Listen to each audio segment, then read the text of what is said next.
Përshëndetje të gjithëve, mirë se keni ardhur në ri debate, kampionatin kombëtar të debatit, në këtë edicion të 8, ku fokusi dhe tema për cilën do të trajtojmë është krejtësisht ndryshe nga edicionet e tjera. Kjo për shkak edhe të aktualitetit edhe asaj çfarë do donim që të përcillej tek të rinjt edhe të kishim një ndërgjegjësim sa më të drejtë për sa i përket ekonomisë qarkulluese dhe zhvillimit të qëndrueshëm. Ky edicioni i ri debate mbështetet nga projekti Giz Albania, BE për ekonomi qarkulluese dhe qytete të jetueshme, i bashkëfinancuar nga Bashkimi Evropian dhe Ministria Federale Gjermane për Bashkëpunim Ekonomik dhe Zhvillim, në bashkëpunim me Ministrinë e Turizmit dhe Mjedisit. Padyshim që ajo çfarë duam të përcjellim ne tek ju është, siç e thash pak më përpara, ekonomia qarkulluese dhe disa koncepte që janë shumë të rëndësishme për sa i përket të ardhmes së tokës. Ndaj, shumë e rëndësishme që gjatë gjithë performancës tuaj dhe debatit që do të ndjekim, të kemi kuptuar padyshim këto koncepte, por edhe t'i transmetojmë edhe tek pjesa tjetër e bashkëmoshatarëve tanë, por edhe prindërve edhe atyre që janë pak më të mëdhenj që nuk janë të rrahur me këto element që janë shumë të rëndësishëm për të mbarvajtur planetin tonë. Kampionati kombëtar i debatit zbatohet nga organizata Liburnetik dhe si çdo vit bën bashkë të rinj nga bashkitë e vendit. Në këtë edicion kemi përfshirë 22 bashki, ku bëjmë pjesë qytetet si Pogradeci, Përmeti, Shkodra, Kuksi, Lezhë, Cëriku, Belçi, Roskoveci, Prenjasi, Gramshi, Tepelena, Gjirokastra, ku ndodhemi sot, si dhe Saranda, Këlqyra dhe Imara, po pa anashkaluar edhe qytetet tjera që kanë pasur pjesëmarrje prej edicionit të parë, sikurse është dhe shkolla e Asim Zenelit nga Gjirokastra, që dua ta përshëndes dhe të jap një duartërkitje për pjesëmarrjen e tyre në debate. Dhe nga viti i kaluar neve na është bashkuar dhe një shkollë tjetër e Gjirokastrës, shkollë private, Frym Dashurie, me një performancë shumë të mirë dhe që është për të përgëzuar. Ndaj dua të falenderoj me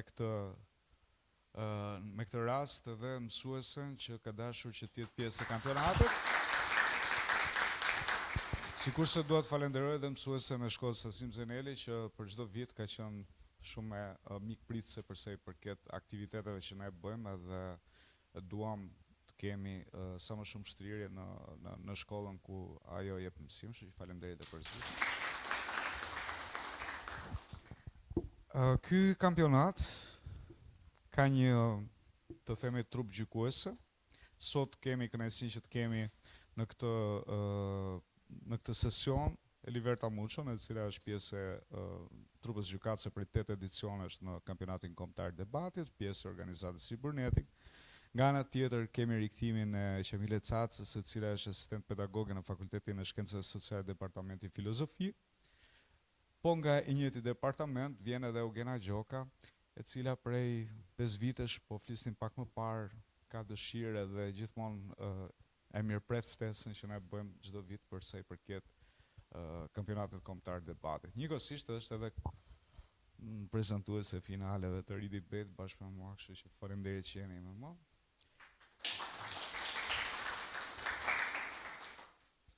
Nga ana tjetër, unë harroj gjithmonë sepse marr mirë qen, po dua të falenderoj stafin e Liburnetit që është gjithmonë i përkushtuar ndaj këtij projekti që prej 8 vitesh tashmë e zbatojmë në vendin tonë.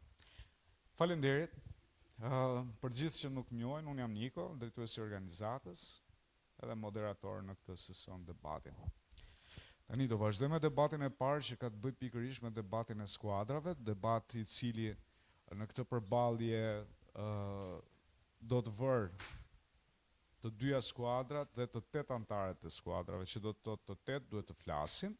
Këto janë rregulla bazike, por është mirë që t'i përsërisim sa herë në mënyrë që të jemi koshent se si zhvillohet i gjithë debati. Nga 1 minutë do të keni secili nga ju maksimalisht për të bërë ndërhyrjen. Ju lutem, vëmendje maksimale, pra dëgjim aktiv për sa i përket asaj çfarë thot parafolsi, në mënyrë që i gjithë debatit të ketë një rrjedhë logjike dhe të jetë sa më koherent midis për tematikën që ne flasim midis debatues. Duke qenë se jemi në Gjirokastër, unë dua të falenderoj padyshim Bashkinë e Gjirokastës, e cila ka bërë të mundur dhe na ka hapur dyert e qendrës synore, e cila së fundmi është rikonstruktuar, dhe sa mirë që kemi ambiente të tilla ku mund të zhvillojmë aktivitete dhe që është më e rëndësishmja falas për të përmendur, sidomos në Gjirokastër. Kjo është ka mbetur si mit, po nuk dua t'i vëm një epitet kësaj gjë, sepse nuk jemi gjithmonë të mirëpritur dhe unë më pëlqen shumë kur vjen në Gjirokastër, përpos historisë dhe jetës edhe aktivitetet. Dje kam parë shumë lëvizje çuditërisht, nuk isha parë ndonjëherë, kështu që ndihem shumë mirë në Gjirokastër sa herë që vjen. Mirë, do vazhdojmë me debatin. Do të përzidhem një nga temat që kemi vendosur që të trajtojmë sot. Do të ftoj Melanin, e cila është dhe lidere e skuadrës, mund të vish, për të përzgjedhur një nga dy temat.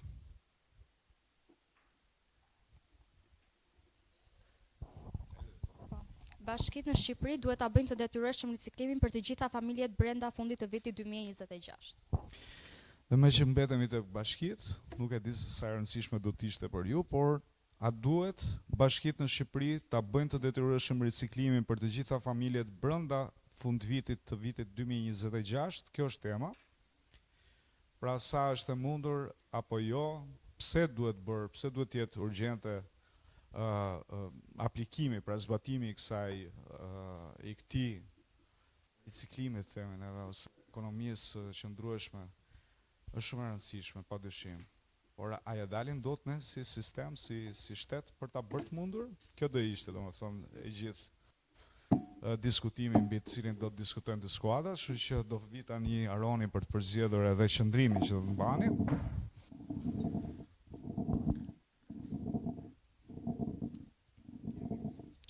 Pra, skuadra e Frymdëshuria do të mbajë qëndrimin kundër, ndërsa skuadra e Asim Zenej do të mbajë qëndrimin pro. E hapim edhe tjetrën për të qenë sa më transparent.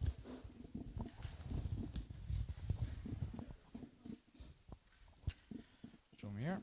Nga ky moment keni 7 minuta kohë përgatitor. Pa bërë shumë se ambienti është i vogël.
debatin e parë, debatin e grupeve.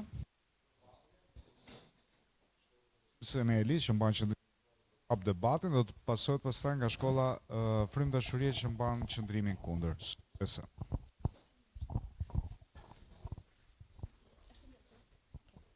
Përshëndetje, mirë se keni ardhur të gjithëve. Sot do të flasim për një temë e cila ha shumë debat. Bashkitë në Shqipëri duhet ta bëjnë apo jo riciklimin të detyrueshëm deri në fund të vitit 2026.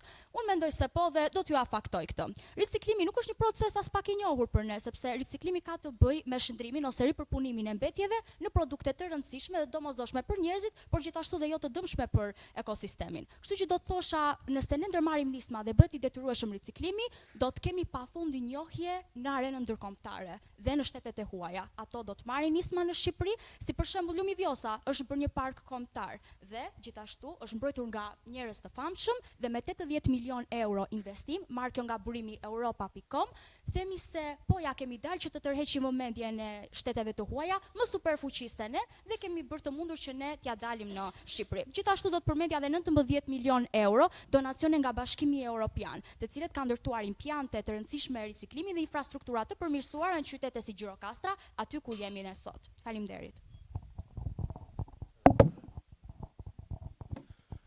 Përshëndetje, shkolla Frymë Dashurie ka për të folur me argumenta kundër rreth temës së dhënë dhe një argument që kam për të listuar ishte që është një afat jo realist, sepse 2026 është vitin tjetër edhe ne nuk, edhe për mendimin tim, ne nuk mundet nga ana financiare, juridike, sociale që ta kompletojmë të tërë këtë temë, duke çdo bashki duke mirënjohur dhe duke e qasur në familje riciklimin. Pra, ajo që do thoja ishte edhe një shembull, Italia e ka marrë këtë nisëm para 10 vjetësh edhe u dashën fiks 10 vjet për ta kompletuar këtë, kështu që unë mendoj që nuk është e mundur kjo gjë.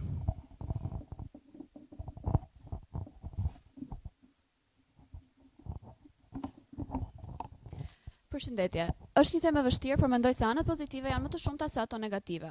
Sipas një raporti të bërë nga mbrojtëse e mjedisit, një qytetar mesatar në Europë harxhon rreth 481 kg mbetje në vit, ndërsa në Shqipëri harxhon rreth 1.16 milion ton mbetje komunale në vit. Pra, pjesa tjetër, gjithë pjesa tjetër përfundojnë në landfille ose në natyrë, duke krijuar kështu ndotje të ajrit, tokës dhe ujit.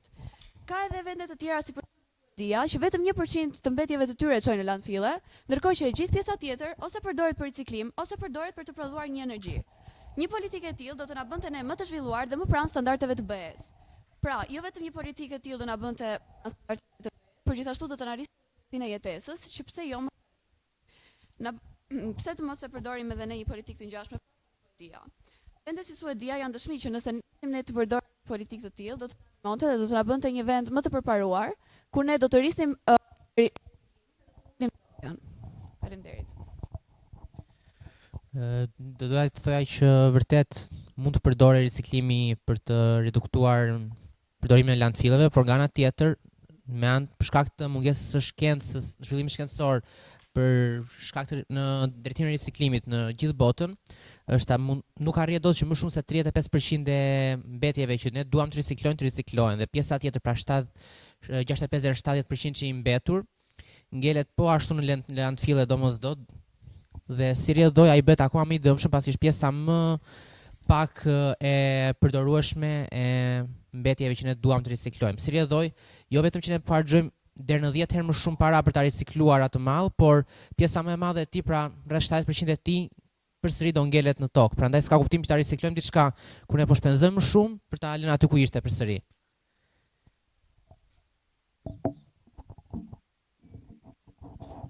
Përshëndetje, e dëgjova me vëmendje argumentin tuaj, por dua të përmend se mbetjet në Shqipëri janë kthyer në një problem madhor, të cilë dhe shumica prej tyre nuk regjistrohen as pak. Sipas Agjencisë Kombëtare të Planifikimit të Territorit, rreth 45% e mbetjeve tona përfundojnë në zona të paplanifikuara, si Pyje, Brigje Lumejsh apo dhe zona rurale. Këto mbetje janë të padukshme në statistikat e menaxhimit dhe shpesh ndotin më tej mjedisin ton, kështu duke vështirësuar mbrojtjen e biodiversitetit.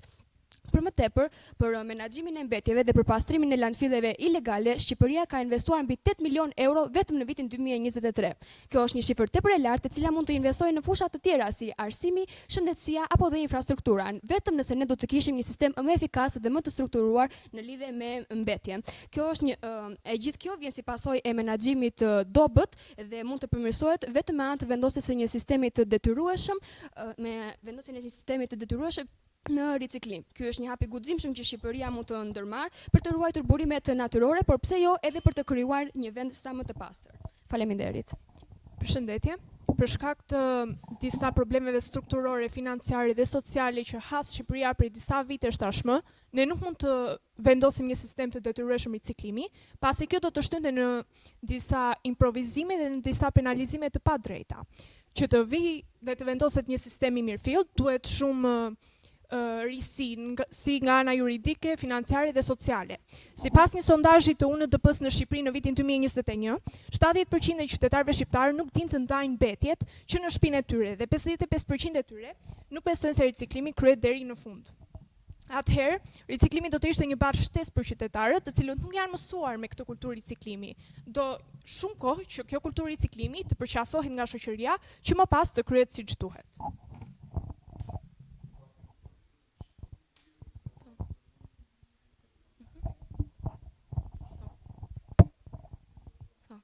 Përshëndetje, e dëgjova me vendi argumentit tuaj, ama më duhet që të mbaj qëndrimin tim kundër.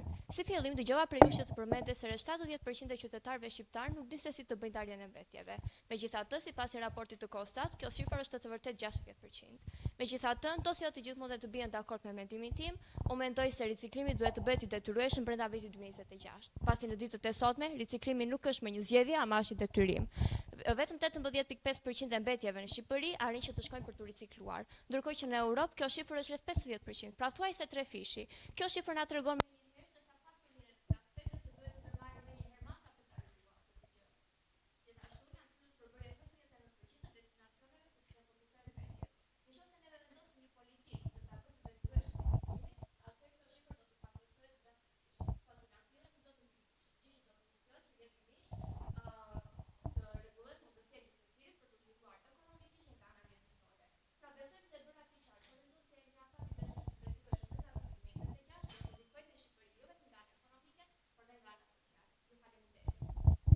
Përshëndetje, e dëgjova me vëmendje argumentin tuaj, por unë duhet të theksoj se për të zhvilluar riciklimin në Shqipëri, duhen politika, siç e thatë ju, të cilat mungojnë, sepse sipas AOM-s në vitin 2022, sipas një studimi që është bërë, doli që vetëm 22 nga 61 bashki riciklojnë dhe mbetjet e ricikluara janë më pak se 10%. Kjo është një përqindje shumë e ulët që tregon se sa pak të interesuar janë jo vetëm qytetarët, por edhe politikat e ndryshme, të cilat mungojnë. Gjithashtu dhe infrastruktura nuk është e duhur në vendin tonë. Faleminderit.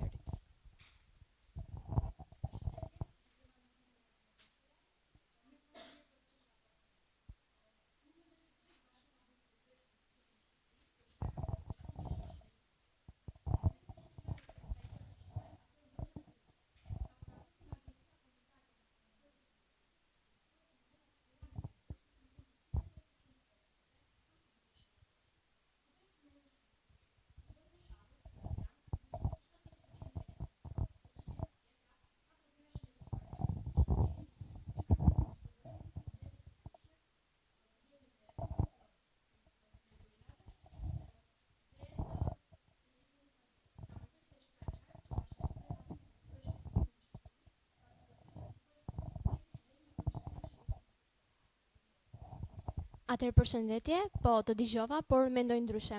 Mendoj se si fillim që riciklimi si dukuri të zhvillohet sa më shumë, duhet që t'i kryhen kushtet e nevojshme. Në momentin që ne themi për ta bërë atë të detyrueshme për një harë kohor kaq të shkurtër, në momentin që riciklimi duhet të bëhet i detyrueshëm, duhet që të ketë infrastrukturën e dur, impjantet e dura, madje siç ne përmendëm edhe kulturën tek njerëzit. Dhe mund të marrim një rast si Greqia në vitin 2019 që vendosi ta bënte të detyrueshëm riciklimin, por në një periudhë të shkurtër dhe në momentin që ajo nuk ishte marrë masat e nevojshme që ne i përmendëm. Dhe në këtë moment ajo jo vetëm që solli pa kënaqësitë e shumica prej popullsisë, por në të njëjtën kohë bëri që të merrte edhe censuse nga Bashkimi Evropian.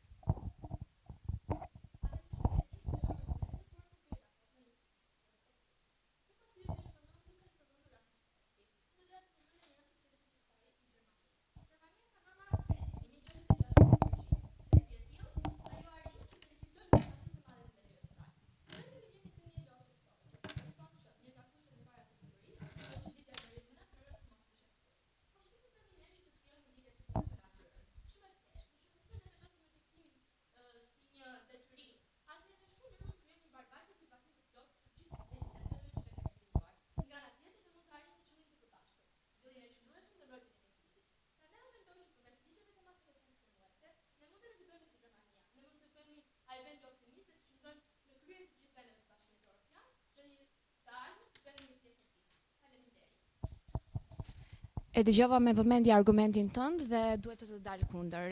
E kuptova që Gjermania është një rast suksesi, por duhet përmendur se sipas të dhënave të Instatit, 30% e popullsisë tonë jeton në zona malore, në zona rurale, ku nuk arrin as shërbimi grumbullimit të mbetjeve, por gjithashtu nuk arrin as infrastruktura e dur dhe teknologjia e dur për të bërë të mundur riciklimin. Mungesa e infrastrukturës dhe kësaj teknologjie të avancuar e bën të pamundur procesin e riciklimit që të bëhet i detyrueshëm në Shqipëri dhe të arritet brenda vitit 2026. Faleminderit.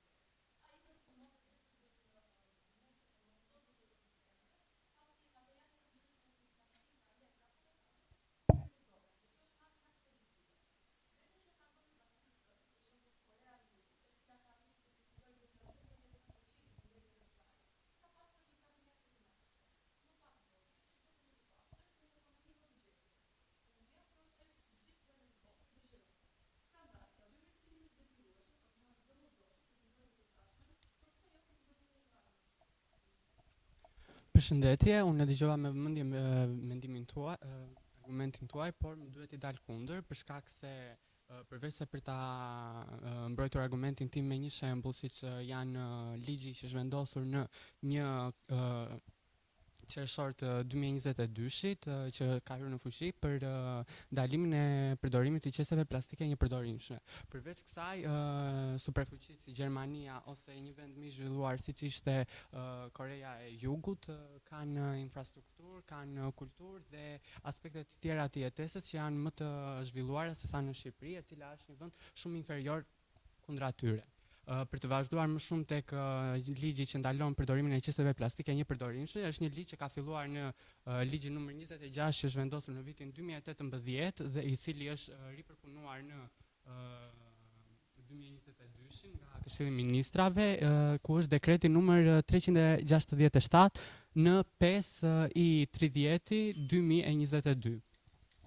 Por përveç kësaj, ky ligj nuk ndalohet për shkak të kontrolleve të ulta nga shteti. Shumë faleminderit, më falni për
Përshëndetje, e dëgjova me shumë vëmendje dhe shumë kujdes fjalën tuaj, edhe dëgjova dhe faktin që thatë që Shqipëria duhet të bëhet pjesë e Bashkimit Evropian. Po, kjo është shumë e drejtë, por që të bëhesh pjesë e Bashkimit Evropian kërkon shumë, dëshirohet shumë, ka shumë probleme. Një nga këto probleme është patjetër edhe riciklimi. Sipas disa studimeve, një nga problemet kryesore të riciklimit është që plastika e ricikluar pas një ose dy përdorimesh bëhet e papërdorshme. Ky është një burim nga Science Advances, edhe mundemi të themi që këto argumenta kundër të grupit ton, siç është afati i shkurtër që duhet që Shqipëria ta bëj riciklimin, domethënë të rëndësishëm, kostot e larta të riciklimit, gjithashtu edhe kultura e pakët e riciklimit që njerëzit shqiptar kanë për riciklimin, edhe infrastruktura jo e duhur e bëjnë këtë qëllim jo realist edhe për mendimin tim shumë të vështirë për t'u arritur deri në 2026. Faleminderit.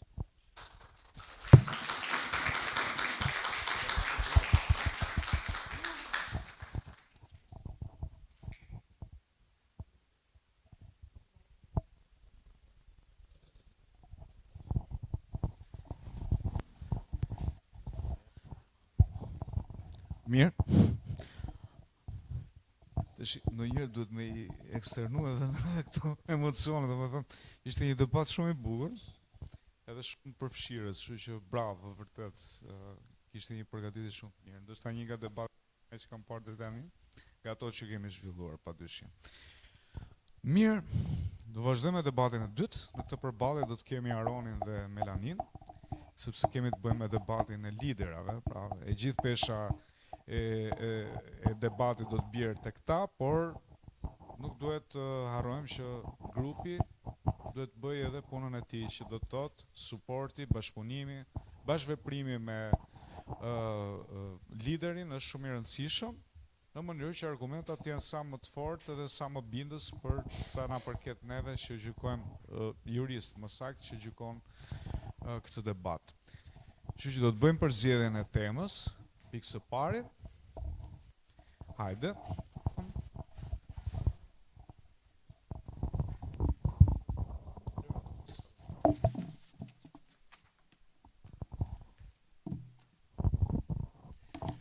Emigrimi është zgjedhja më e mençur për të rinë shqiptar. Tema është emigrimi, mund të ulesh, faleminderit. Emigrimi është zgjedhja më e mençur për të rinjt shqiptar. Është e qartë tema? Po ja u lë këtu që ta keni. Për zgjedhjen përse i përket qëndrimit që do të mbajnë dy liderat në këtë debat të dytë.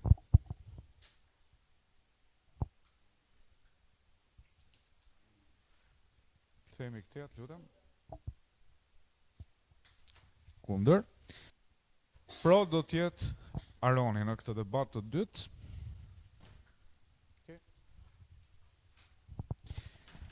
Temën e keni edhe këtu nëse doni që ta lexoni. Keni 7 minuta kohë për gatitor.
disa gjëra që the.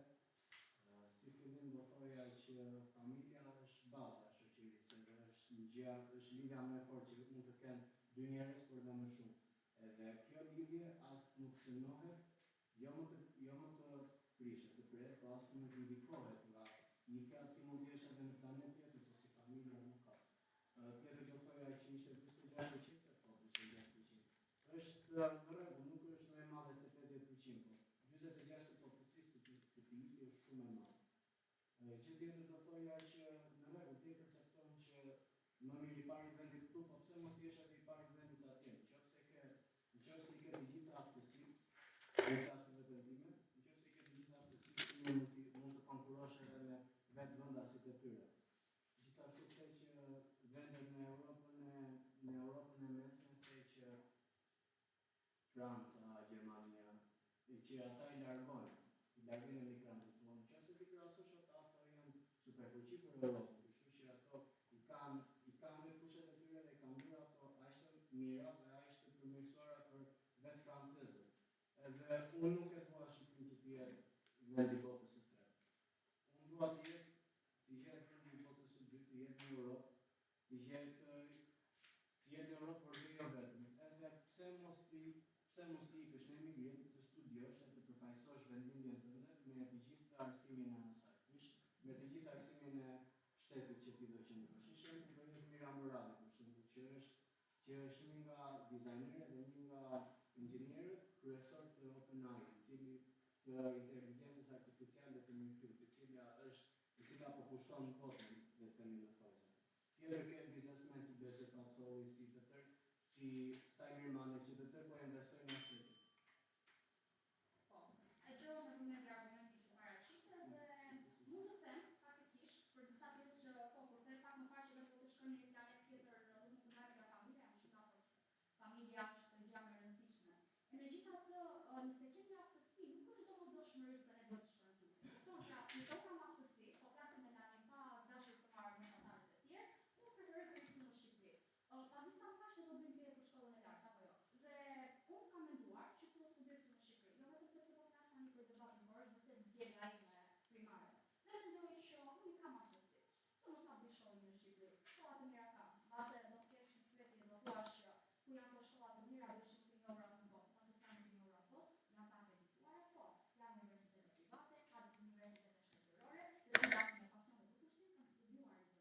Dhe mund të them se 2/3 e të rinjve të Shqipërisë kanë zgjedhur Shqipërinë si një statistikë për të studiuar. Nuk preferojnë të ikin jashtë, sepse nëse ti emigron, vështirësitë do të jenë më të mëdha se sa këtu në Shqipëri. Në Shqipëri ti mund të rrugësesh në gjuhën popullore, mund të kalosh një kohë më të relativisht më të madhe, mund të emigrosh jashtë, po nëse dëshiron që të bësh një master apo të bësh studime të tjera, ama nëse ti zgjedh të vish këtu në Shqipëri, do ta kesh të garantuar suksesin tënd. Dhe këtu nuk është vetëm unë, do ta faqe të analizojmë një shembull nga një shqiptar i studimit i cili ka shkuar në Holland. Ka bërë recemi studimet e veta, nuk ka shkruar këtu për agrikulturë, për agroturizëm, se ka hapur firmën e tij. A ka mundësira të thonë, ka shembull të tjerë të anëve që janë rikthyer në Shqipëri dhe nuk e kanë në anëpazore. Gjithashtu, një tjetër fakt që do të mendja ishte se këta fëmijë që rriten nga shteti, që janë shqiptarë ose ata që emigrojnë, çfarë do të bëjë 5% e tyre? Janë të ballë me turizëm, janë të ballë me diskriminim, dhe janë ndjerë më skeqi se sa mund ta imagjinojmë. Dhe prandaj të gjithë një zëri janë bërë, të gjithë prindit e janë munduar që të rritojnë fëmijët e tyre. Për të mos përmendur pastaj faktin se edhe fëmijët që dëshirojnë që ata të kthehen në vendin e tyre, sepse dëshirojnë që kontributin e tyre ta kenë pikërisht. Faleminderit. Përsëri dëgjova me vëmendje dhe të kisha vetëm dy pyetje. Në fillim 75% ku u gjetë, sepse edhe unë kam parë numër, kam parë 120%, kam parë 200%, por jo është numër që shikojnë është e vërtetë. Do thoja tjetër që unë kam parë për shembull që vetëm një fëmijë nuk do të vi, vetëm një fëmijë do të rriante. Kështu që lutem për favor mos i përgjigjëso të tëra. Shembull tjetër, më që morën vetë shembull po na donë të shembull. Edhe unë si të gjithë dua që të rria në Shqipëri. Ideja që të rria në Shqipëri, por unë do të vazhdoj fizik. Fizikut nuk ka, kështu që jam i detyruar të studioj jashtë. Kjo bën që si unë edhe Luka dhe Arbi dhe Danieli detyrohen që të ikin jashtë me studimet e tyre dhe pastaj të integrohen në shtetet e tyre. Edhe shqiptari nga Leskoviku që theti, gjithashtu ai ka studiuar andej ka qëndruar, është bërë reformë nga ana financiare dhe ka ardhur, por kjo prapë një shenjë e emigrimit është. Ti shumë mirë mund t'jesh andej dhe t'investosh në Shqipëri, por prapë. Pastaj jashtë tretit arrit të bëhesh dikush me forcat e tua, sepse këtu jemi të gjithë të paktën i grupi në shkollësien që këtu nuk shumica nuk bëhet me aftësitë e tij, por me ndikun e kushërimin dhe me rotacionin dhe ndjekjen politike që ti ke. Prandaj unë them që emigrimi do të ishte zgjedhja e imi.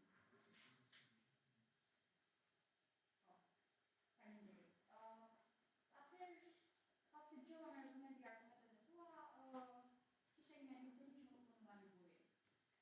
Përmenda burim në fakt, te pjesët e tjera, nëse dëshon që ta bëjmë të burim do ta bëjmë. Është nga buri work recon, statistika që kisha gjetur, dhe do thosha se tani të cilit përdoret pa të parë, pra në kushëri apo në njohur, është nepotizmi. Pra, nëse ti shkon në një aktivitet apo në një punë dhe ti mendon që mund të ekzistojë pra shumë në Shqipëri. Në rregull, po së fundi meritokracia ka marrë hapa elefant në Shqipëri. Pra jo që ti mund të jesh i miri votës, në sensin që ti shumë i mirë tash në shqiptar mund të jesh në Shqipëri, mund të shkosh në Austri, në Francë apo në një shtet tjetër. Po kjo është e vërtetë. Po pse mendon se nuk mund të dalë në Shqipëri? Unë për shembull nuk marr rekomendacion time, kam gjithashtu dhe pjesëtarët e grupit, por shumë nxënës ekselent të Shqipërisë, të cilat janë marrë meritat e tyre dhe janë ndalë në stëndjes. Pavarësisht nëse kanë emigruar apo kanë qëndruar në Shqipëri. Gjithashtu përmendet faktin se ju dëshironi të studioni fizik. Ja ndërmarr disa nisma, sepse rrjedhësisht kur shikojmë ditët e sotme kanë ndërmarr nisma, jo vetëm në afera politike, por edhe në afera kulturore, sociale dhe të tjera. Ata përmendojnë të bëjnë të pamundur, që me nismat e tyre dhe partitë e tyre të bëjnë çmos që të gjitha reformat në arsim të ndryshojnë. Të nuk të mira se sa ato që kanë qenë, sepse ne gjithmonë mundohemi që të rinovojmë dhe të ecim përpara me kohën, të evoluojmë vetëm tek një pas. Nëse është diçka tjetër, fakti se këtë e zgjedhim për të avancuar dhe për të bërë Shqipërinë një vend më të mirë. Dhe është diçka tjetër nëse ne jemi të aftë apo jo, nëse meritokracia ekziston vërtet që ta bëjë Shqipërinë një vend më të mirë. Më pas ajo tjetra gjë që do thoya është se kur themi që emigrojmë, ulet fuqia punëtore e shtetit. Si do ndihesh ti Ara, nëse do të kemi të gjithë shqiptarët në shtetin e Shqipërisë dhe Shqipëria ta caktojnë fuqinë e votës. Kjo është mbase nuk kemi në fakt verifa historike. Nuk besoj që no, sepse po ndodhin në shtetet tani ndërtar lufta të treta botërore që janë gati të ndodhin, pasi s'është do të ndodhin, por kështu thonë. Një argument tjetër do të ishte në anën e arsimit do të ishte dhe mjekësia për shembull që para 2 vitesh në Skopje u dha urdhri që çdo kush që do mbaronte mjekësinë duhet të ishte detyruar të bënte 5 vjet këtu dhe kjo nuk më duket një gjë, kjo nuk më duket një urdhër ose një ligj e cili do të gjetë nga nivelli i Bashkimit Evropian, por jo vetëm nga superfuqitë të tjera. Gjithashtu do thoya për nismat që thehet në rregull, janë ato janë shumë të pranueshme nga ana ime, por ato nisma sa të vihen në fuqi duhen shumë vjet dhe ato vjet pastaj kanë të pritur kot në anën e perceptimit tim, kot me thënë të rish të punosh profesione të cilat nuk duan shkollë, edhe pastaj pas 5, pas 6, pas 7 vitesh ato ti vazhdon të arsimosh. Unë do thoj tjetër do ishte në Shqipëri nuk mund të rrihet nga perceptimi patjetër për individë, sepse rroga minimale është diku nga 400 deri në 300.000 lekë të vjetra dhe kostot janë shumë të larta dhe mund të them që kostot për ushqime, taksat janë aq të larta sa konkurrojnë me vendet më të mira të Bashkimit Evropian, por ato vende kanë pagë minimale mbi 500 euro. Kështu që raporti del në anë negative për shtetin tonë.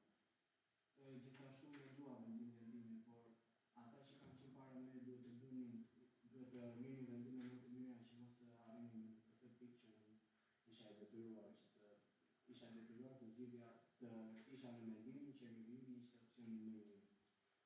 Edhe gjithashtu ne të tërë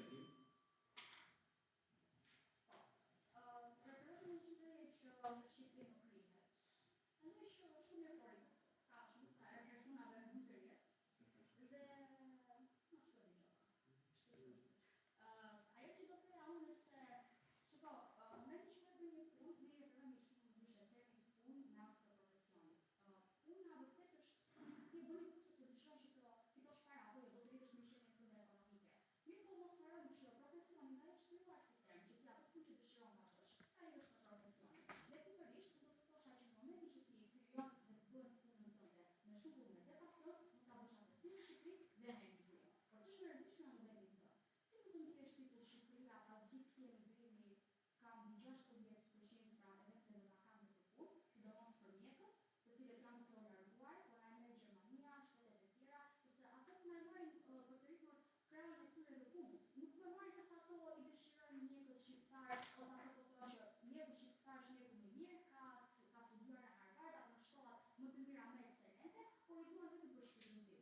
gjuha shqipe, gjuha lire e marinit, siç e referohet edhe ai, mbetet në hares. Dhe unë nuk e di se si do të mund të gjithë shqiptarët, të cilët janë duke u larguar tani nga shteti apo mendojnë të emigrojnë, dhe ata që do shkojnë për rikthehen prapë, se si mundet që të largohen dhe të ndihen keq. Mendoj se ajo është ndjesia më e parë, sepse po të shikosh të gjithë emigrantët të mundojnë të krijojnë grupe me njëri tjetrin. Mundojnë që mos ta largojnë ndjesinë dhe dashurisë dhe karizmit. Të gjithë janë patriotë, sepse po largohen jashtë. Megjithatë, nga kjo dashuri e madhe që kanë ata kanë kushtuar.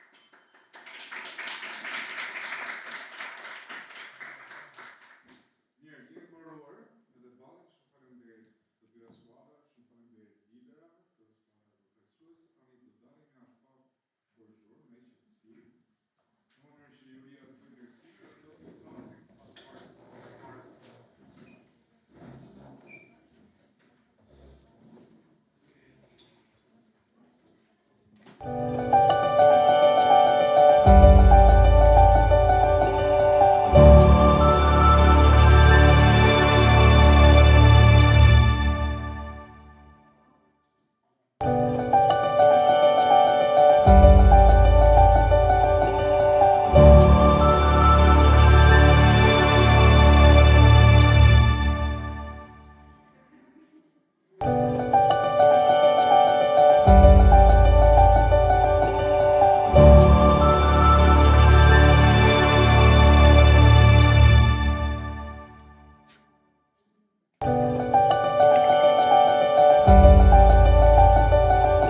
2 1 2 1 2 1 2 3 1 2 1 2 1 2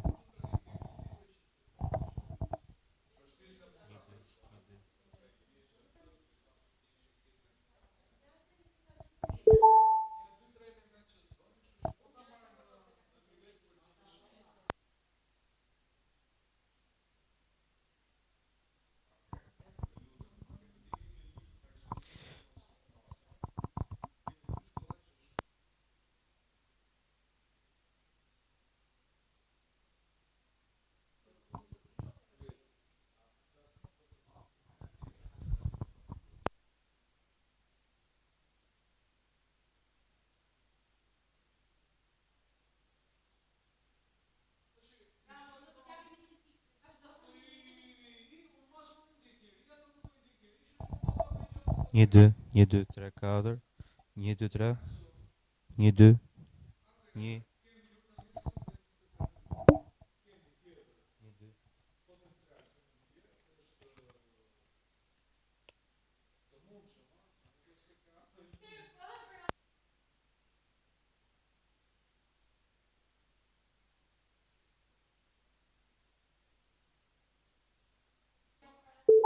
1 2 3 4 1 2 3 4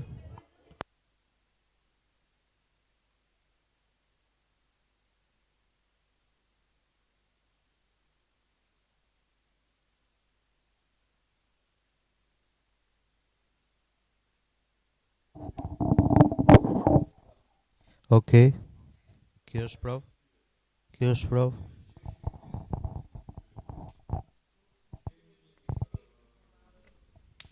Three one zero. 1 2 3 4 110.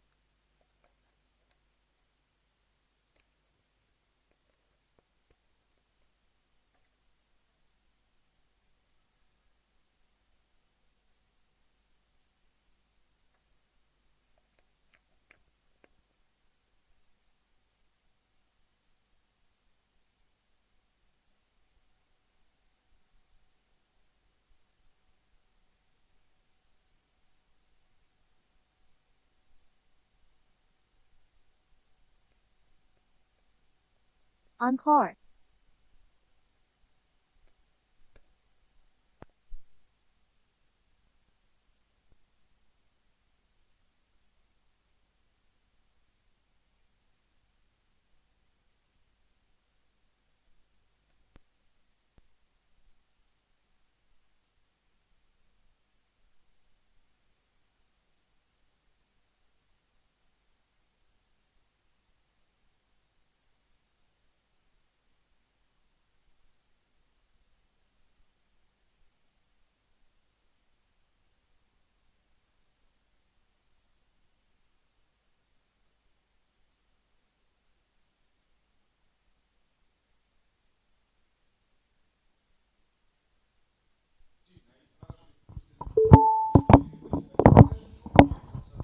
Okej.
Okej, kjo është e provë.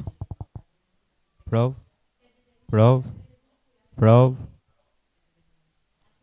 1 2 3 1 1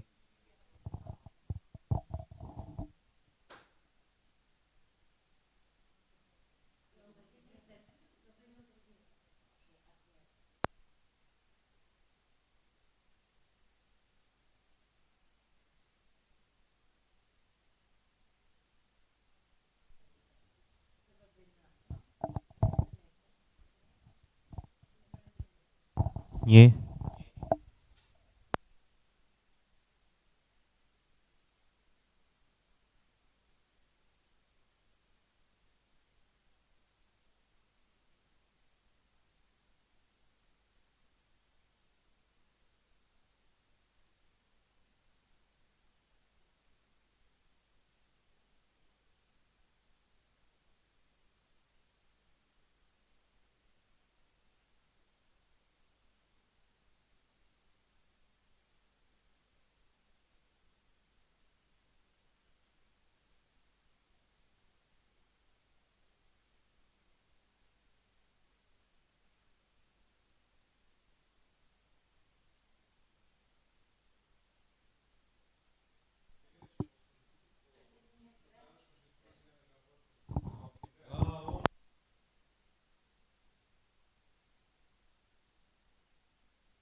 Një, dy, tre.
Një, dy, një, dy. Një, dy, tre. Një, dy, tre. Uroj që të funksionoj.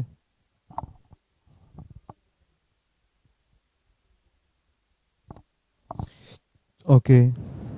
Okej.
është baza rajonale e debateve, nuk ka të eliminuar direkt, që do të thotë kemi një pjesësi dhe në fund të kësaj faze, mbasi të jenë përfunduar të gjitha debatet, po janë përfshira të gjitha qytetet që janë pjesë e reintegrimit terrorist, do të zbulojmë se cilët janë ata që kanë akumuluar më së shumti pikë, pra që vijnë tek 16 skuadra finaliste. Kena për ju. Përshëndetje. Sigurisht ne jemi këtu kandidatoj, i propozoj edhe t'ju influajoj në të njëjtën kohë për debatin që është zhvilluar. Vetëm që ishte një debat i mirë, sigurisht rezerva do të marrim le të themi deri tani, sepse ka dhe një përmirësim, fokusi do të jetë vazhdimisht përmirësim, ne kemi thënë vazhdimisht që një debate ose format debati nuk ka fokus që njëri nga skuadrat të dalë në mirë edhe tjetra në eventuale parti, marrë si qëllim krijimin dhe zhvillimin e të menduar të kritik, që do thotë, ato dia pasi që ju do t'i manifestoni në 1 minutë kohë, ti merrni një skupë nga ky format debati dhe ta zhvilloni në mënyrë të përgjithshme. Nuk do të marrim shumë gjatë, do doja të theksoja rëndësinë e argumentave objektive, logjike, do doja të theksoja vetbesimin, do doja të thoja që qëndrimi është një nga faktorët shumë të rëndësishëm në mënyrën se si ne artikulojmë dhe shprehim mendimin. Do doja të thoja që po ashtu vëmendja ndaj folësit tjetër, gjatë kohës ne madje indiku janë tha disa herë që ju na drejtoni ne jemi këtu, por ju nuk duhet ta konsideroni, ju duhet na shikoni ne si pjesë të jashtme, debatin do kemi njëri tjetrin. Kështu që është shumë e rëndësishme që të ndërveproni në mënyrë shumë logjike dhe shumë të pastër me folësin, para folësin ose atë që do të flas pasur në mënyrë që të kolegoni mendimet e njëri tjetrit. Sigurisht për mua ka shumë rëndësi, do të që përkasim edhe pak për mënyrë filozofike, ne e dim shumë mirë që Gjorhastra ka figura ndërslëse që kanë marrë shumë për mendimin letrar, filozofik, të doja që të shtonit pak në diskusin që ju do të mbajmë, shprehje frazeologjike gjirokastrike, nuk dëgjova asnjë, edhe me thënë drejtën, me qenë se unë e kam pak në qef këtë. Do doja që në debatet pasuese në rast klasifikim në 16 ta përdorim shprehje frazeologjike që ne i kemi me shumicë dhe mburemi me to, janë le të themi ajo tipa e nevojshme në debat. Ndër të tjera nuk më ngjelet asgjë tjetër të them veçse shumë suksese. Faleminderit për debatin. Keni parasysh këto këshilla dhe shihemi në fazat të tjera nëse do ja vini të një vjetin të përqytuar.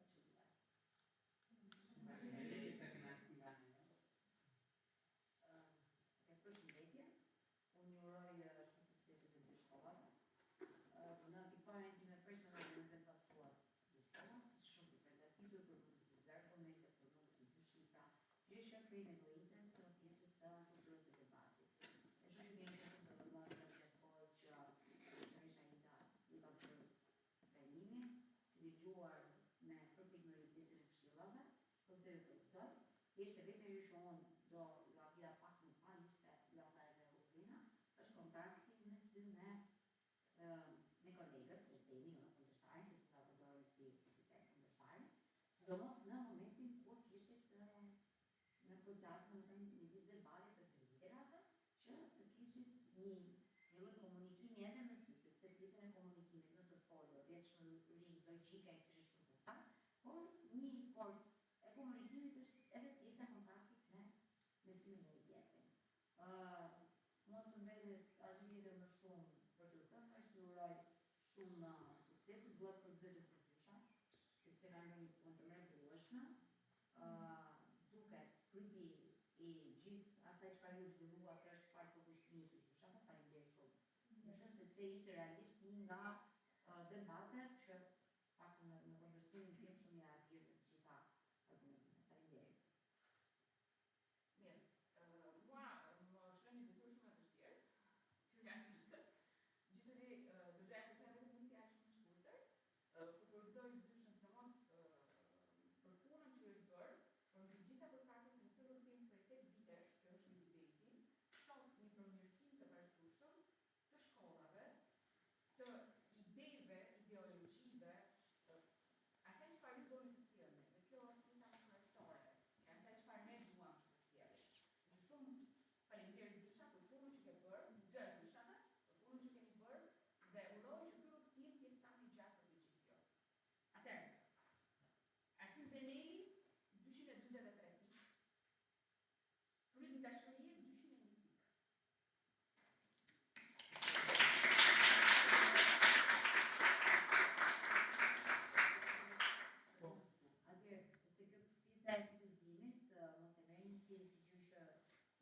aleatorë keni, por duhet të vini shumë forca vetes, sepse nuk i dihet asnjëherë, mund të jeni në Tiranë, duhet punoni shumë më shumë me gjithë këto tema, ti përmirësoni dhe ti merrni të gjithë këto këshilla që u dhanë edhe nga ana ime, edhe nga Rubina, edhe nga Eli, sepse vetëm të ku përmirësuar, a dini që se përpalleni atje me shkollë shumë forca, edhe në Tiranë. Mirë, jepini forca.